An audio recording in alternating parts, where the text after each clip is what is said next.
so much, Daniel. Thank you so much. You always have very kind and knowledgeable, as always, introductions. And indeed, those days and that time was super important to me. You know, I am a lifelong Johnson & Johnsoner. I started my career a week after I graduated from college in J&J. I will freely admit that was just over 37 years ago. And so one of the things that's important when you grow up in a company is to make sure you continue to get external perspectives. As Tim said, that you listen, that you understand, but you also realize when you're in roles now that help shape the future, how important it is to be able to connect those dots. So that's why it's exciting for me to be here in the 10th anniversary or 10th summit, because I'm such a huge believer in learning from each other.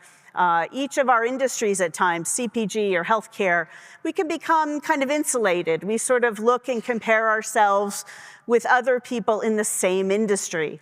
And I believe while that's important, that is not sufficient. What is important is to really understand who is the best at different elements. And we'll talk today about resilience, but who is the best? And then understand where your company needs to go. Select those elements, even if it's an industry completely different from yours. Go understand them deeply, and then your job is to apply them to your industry, to your company. And so that's what events like this to me are so exciting, because it is a chance to see, to hear from so many different leaders. And that's why for me it's a real pleasure to be here with all of you and do that. You know, I was last here on this stage in 2023, and I think we can all agree that a lot has changed since 2023. In my company, Johnson & Johnson, I can tell you that we also saw how even in a 139-year-old company, a lot can change in 2 years. 2 years ago, we finished the launch of our iconic consumer health brands into a new Fortune 500 company. I'm pleased to see Kenvue, its name represented here, now a standalone consumer health powerhouse. And so as Johnson & Johnson, without that iconic consumer-facing part of our business, we also had to look at what was the future, what was our focus. We had to realign and ensure our priorities matched the mission that we have to be a transformational medical innovator. What does that mean? That means we are not a Me Too company.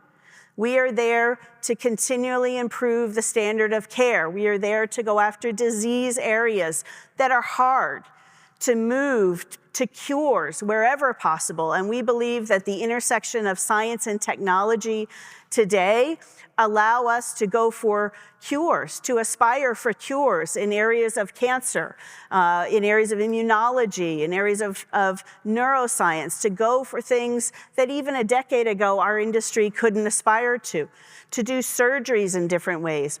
So we are the only, J&J, the only healthcare company with pharmaceuticals and med device, or what's now called med tech, at scale. About $90 billion company, about 2/3 is medicine, a third is med tech, plus or minus. And in those spaces, there are plenty of challenges that come by going after those innovations. There's plenty of complexity in the supply chains that go everything from an injectable biologic to making AccuView contact lenses. 5 billion of those, 5.5 billion a year in 2 plants around the world. And then things that are core to public health. So I like to ask this question. I apologize if some of you have been in the room with me before, but how many of you have ever had stitches? Had an accident, had stitches? Okay. Fair number. So there is an 80% chance that those sutures were made by Johnson & Johnson. 80% of the sutures in the world we make. So when you think about supply chain resilience, and by the way, every one of those is born from a polymer that we extrude in the state of Georgia in the United States in multiple places, and then go around the world to be finished and made into so many kinds of sutures. But you think about that accountability in our industry, that if we were to not be able to do that, within about 6 to 8 weeks of inventory around the world, surgeries would stop.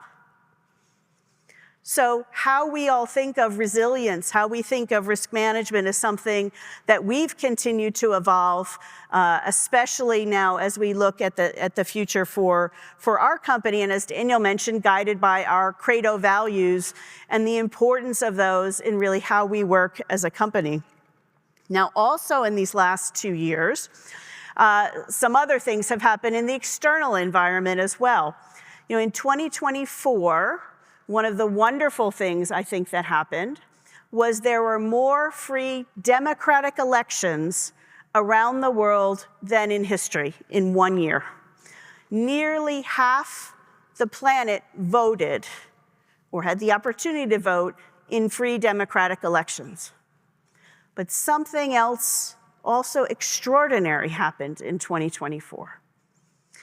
And you know, my data I think is pretty sound, but don't hold me with a pin to it. But in every election except for one, the incumbent party either lost seats, lost share, lost the vote and completely lost the lead country position, like in the United States, Democrats switched to Republicans.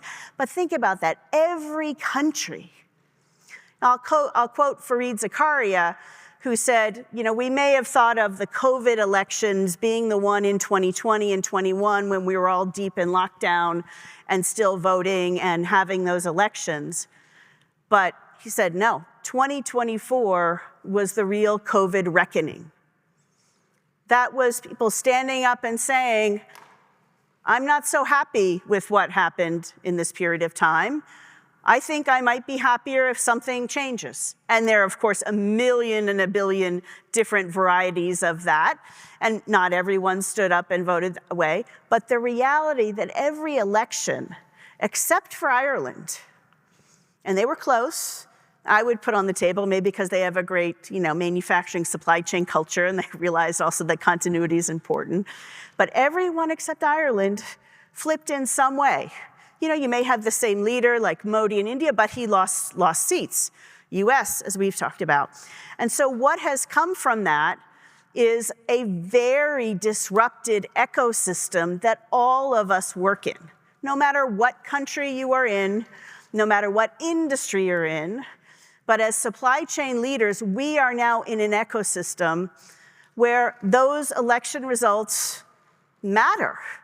And things that change with new administrations or new coalitions that have to be formed to keep a party in power, those types of decisions that we see out there today have tended towards more nationalistic, have tended to try to react to the stressors they found in COVID around supply chain. But what we also learned through COVID was that governments in general, not all, have a bit of an underdeveloped understanding of how supply chains in the private sector really work. And so we're faced now with a lot of new leaders, new administrations who have been elected on a platform to change and make things better, but don't necessarily have all the understanding to have the outcomes be what we all want, which is more supply chain resiliency, more ability, in our case, to get products to patients, right? But in any industry, to get that done. And so it is so important within this landscape as we see new tools coming out of the tool belt. Some of them are great. Okay, you can say tax reform that helps companies invest in manufacturing and in technology and great jobs. That maybe you put on the good side of things. But then you have a tsunami of tariffs coming. And how do you manage that when we have to build our supply chain networks for years of resilience and suddenly, you know, the game changes in a way that is potentially financially unmanageable? How do we as leaders really prepare for this to be a bit more of what we have to get great at every day and a bit more of our understanding of how we need to influence the ecosystems? I use that word a lot, the ecosystems, which more and more include governments, economies, using industry associations. Daniel mentioned the National Association of Manufacturers, how we can use all of those to amplify the voice of what matters for our roles in supply chain, but also our accountability to understand where governments are going. We're all citizens of some country. We pay our taxes to that country. We want them to do the right thing. So how do we also help enable all that to happen? And so the impact for us in supply chain, though, is about everything comes back to building resilience amidst these changes and building out the ability to make sure that our businesses can grow and thrive. And in my career, I've heard resilience used so many different ways, and it tended to also be about, resilience is how much can you bounce back? If you stretch that team far, how far can you go before the rubber band pops? How resilient are you?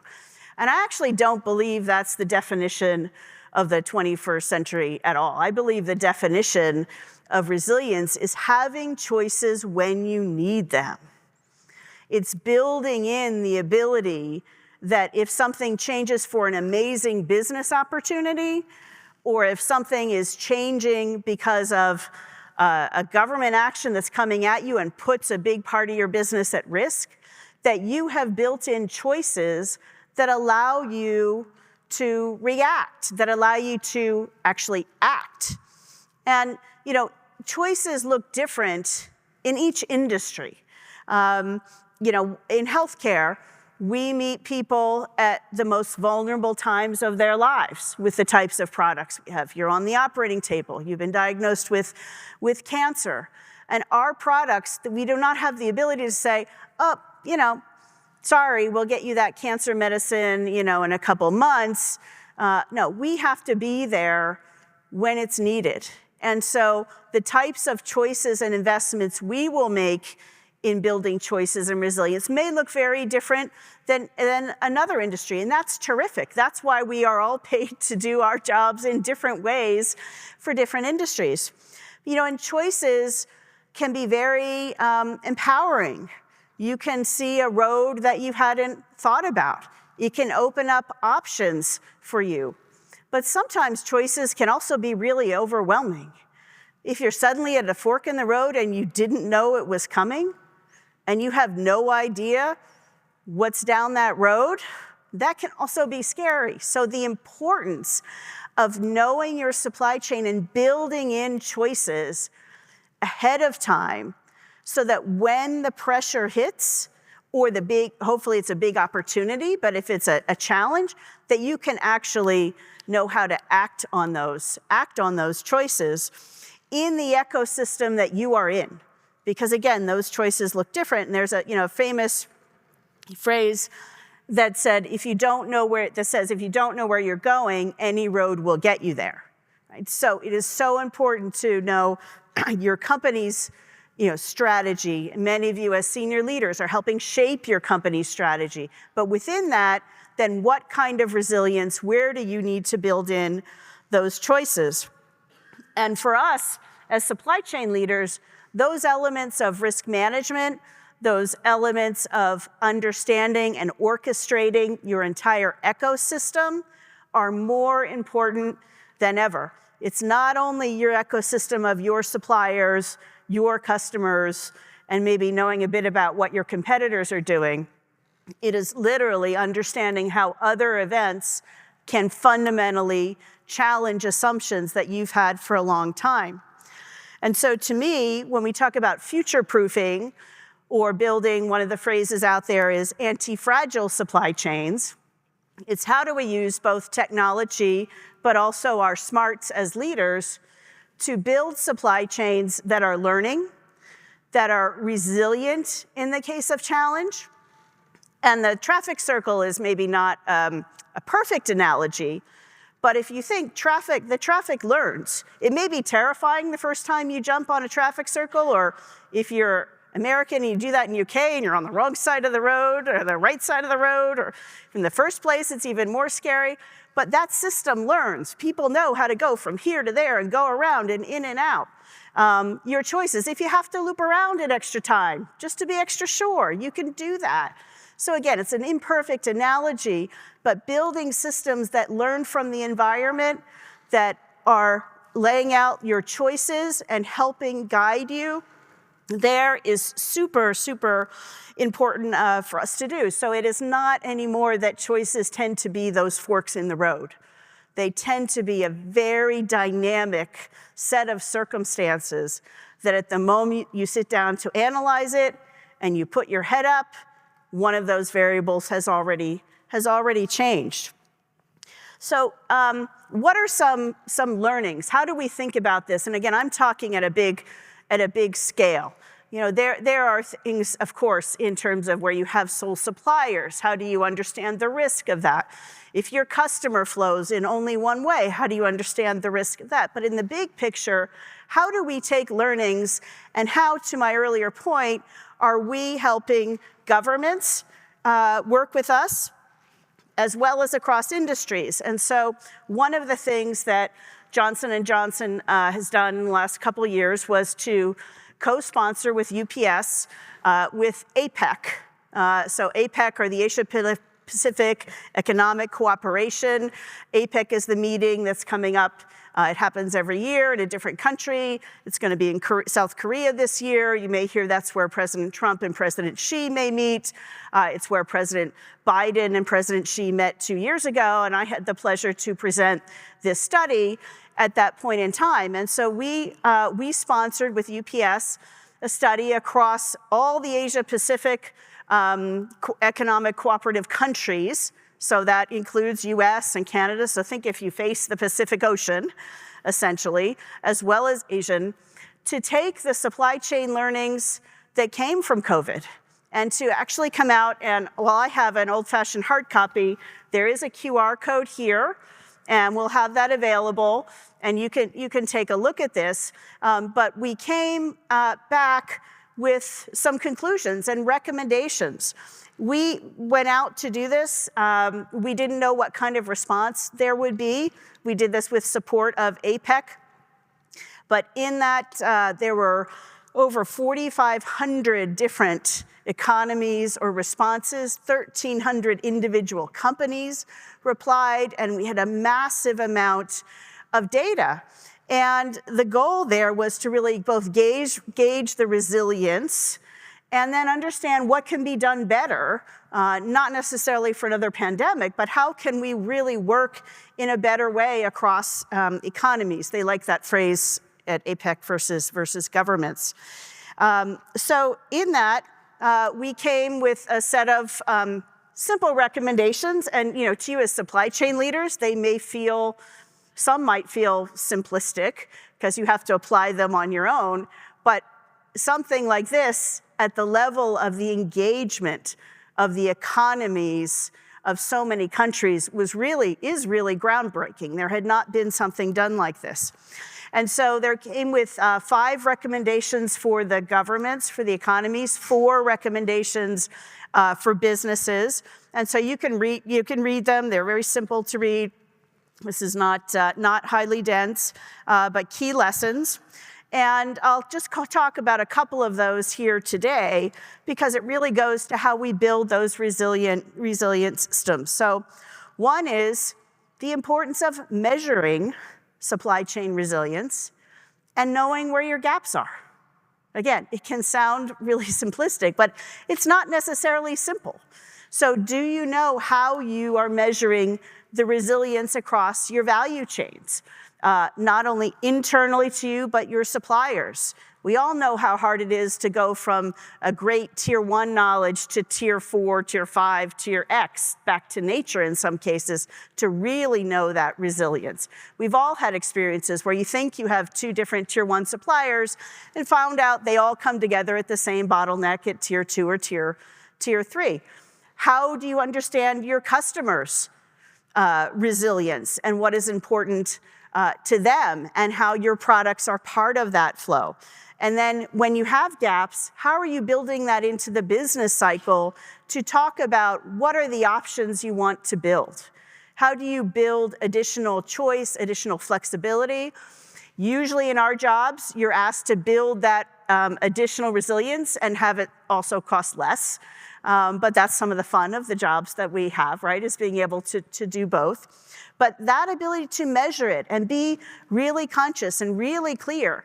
You know, what may be obvious to a supply chain leader might not be so clear to their business partner that we say, well, we have a bottleneck here, we have a sole source there, and you think you've said it 25 times until the day something happened and everybody is like, I didn't understand that this is what you meant. And so how do you really build it into the business conversation? Because at the end, these are business choices in terms of where we are going to invest to build those types of choices.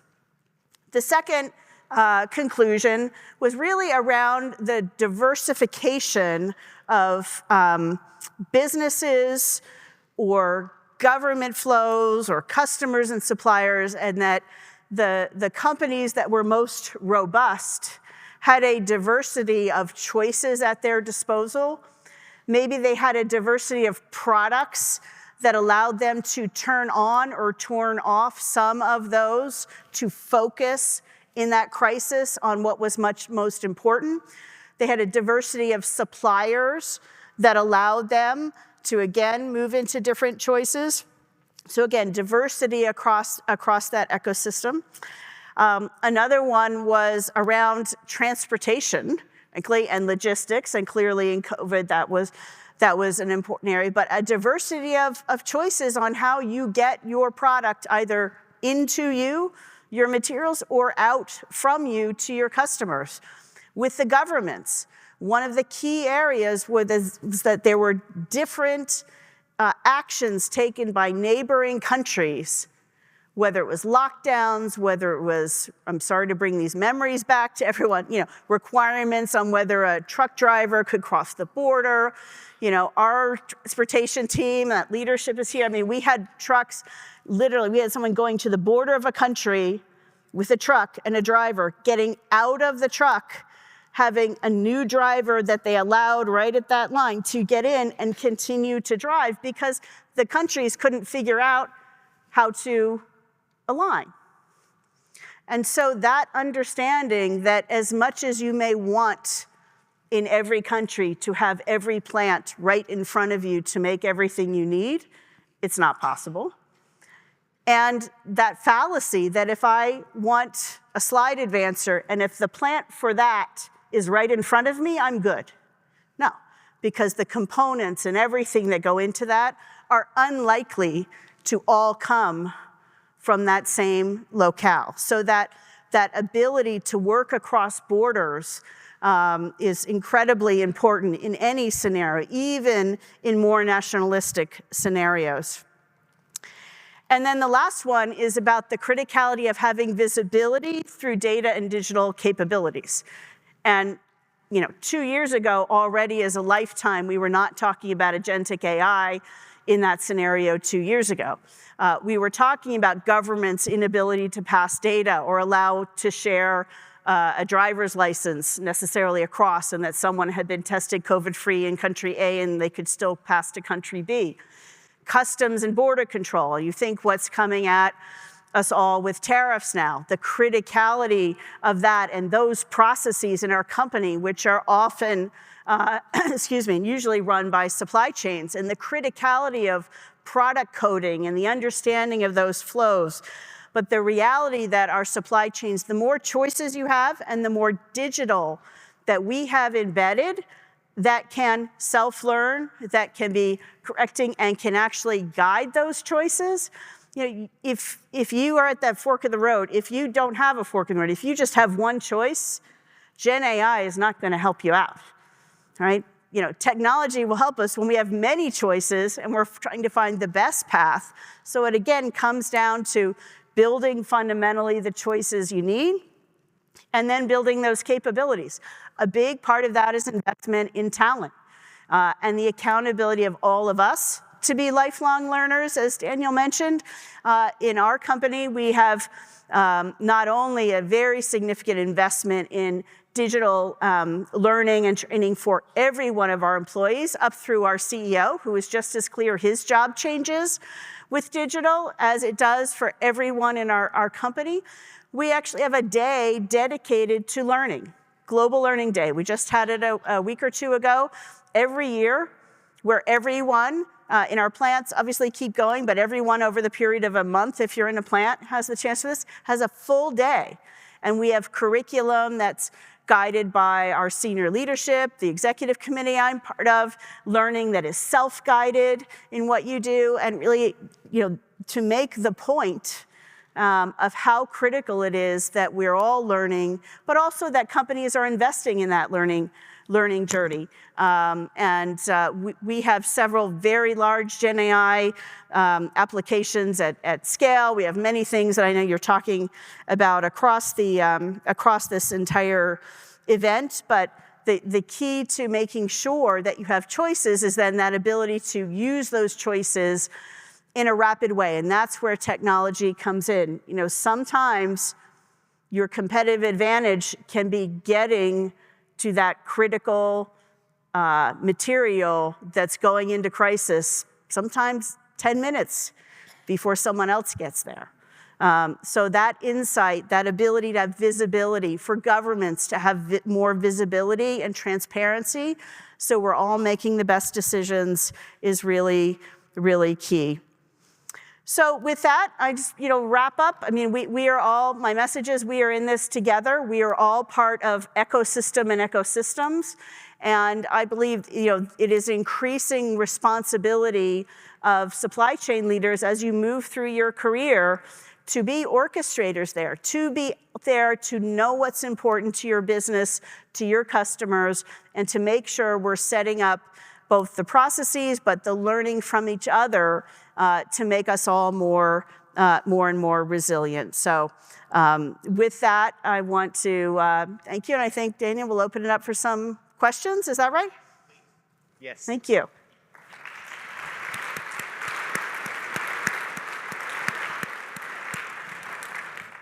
So any questions from the floor to Kathy? Up here on the right, Matt. Thank you. Thanks for the wonderful presentation. One of the most succinct definitions I heard about resilience. Good. Thank you for that. Yeah. The question is, creating choices, creating optionality within supply chain comes at cost. So how should organizations think about the trade-off between incremental cost and creating optionality? Yeah, and that is something that is obviously very fundamental to those decisions. I think it starts with having a very clear understanding of the priorities for your customers and your business. That can be, if you're talking about choices in supporting products, things like having your products classified in terms of tiers. We do that at J&J. We have our highest tier, most important products are those that are critical for public health, as I mentioned. And so we expect to see differentiated choices, even if those are unable to be done as cost neutral. It's more in those things that are critical there than to maybe a tier 3 or tier 4 product, which is a good product, but maybe it has many competitors. Maybe there are other solutions that we don't think we need to differentiate our investment there versus others, as an example. So I think it's all about knowing the priorities, having the business discussions, knowing where you need to work differently, and then being super clear, right, about where you think are the most important gaps, to be close. It's impossible to orchestrate every single one of those gap closures as neutral or less, right? That doesn't work. But the holistic way that you might look at your top 10 products or other things should have, key elements like that. Okay, time for one more question. I was just wondering if, as you are trying to build those options, if you have find a way to optimize the onboarding or qualification of suppliers to bring them into your supply chain? Thank you. So the question was about, in doing that, have we found a way to optimize how we onboard or bring in new suppliers? So I think that is a journey we are on. I would absolutely not say we have the perfect solution there, because sometimes it is a new supplier, sometimes it's not a new supplier, but it's asking others to bring other capabilities that maybe we had not taken advantage of to the table. So I think that supplier innovation engagement, the importance of, and thank you for the point, having your suppliers being engaged also in your ideation around those is a really important key step, but that's something we work on all the time. So thank you for that. So One more, or no? Well, let me take it to ask you one. Okay. Can I do that, Kathy? Okay. Kathy, you're dealing with APEC. You are chairman of GS1. You're chairman of the National Manufacturing Association. It's amazing that you're making such a difference externally while running one of the biggest companies in the world. How do you do it? Wow, that's a great question. So number one, it absolutely starts with having an amazing team. Yeah. You know, we talk about the importance of the supply chains being deeply embedded with the businesses. And that is super important, because I don't have to make sometimes the tactical day-to-day decisions. Second, I have an amazing boss and company that we have the value, we believe the importance of being out there in the environment for what is important. And for me, you mentioned early learning journey, but I never imagined in my career, I always knew I wanted to go into manufacturing or operations. I never thought that would take me to Washington every month or other things.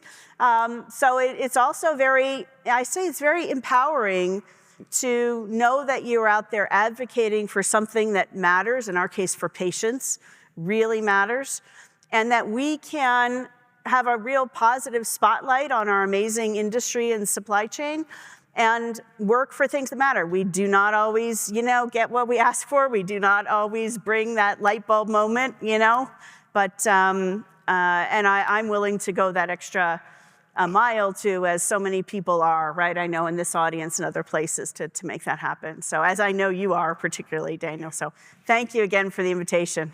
Thank you, Kathy. Okay.